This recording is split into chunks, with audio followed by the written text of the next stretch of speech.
Alright guys, so in this tutorial I'm going to show you how you can enable voice typing on Samsung keyboard. So it's actually very simple. If you go to Samsung Notes or whatever, if you open it and you see don't see the option of voice input, but right over here, if I press on it right over here, as you can see, I do have the option directly from here from your keyboard, and you can allow voice input right over here. So but I'm just going to show you how you can set it up.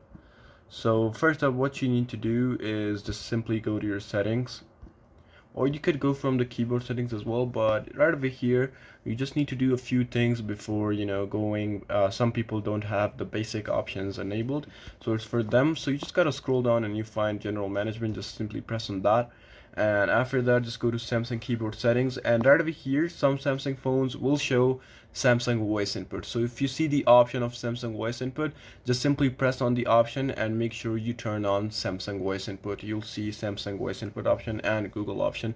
Go ahead and choose Samsung option. Right after that, what you have is just go to keyboard list and default and make sure that keyboard button on navigation bar is turned on. Once this is turned on, just go back to your Samsung Notes right over here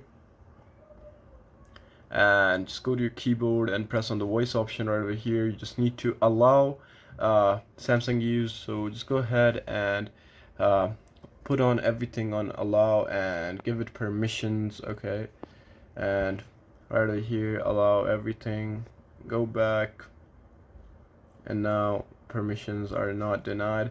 Just need to give it all the permission access it needs.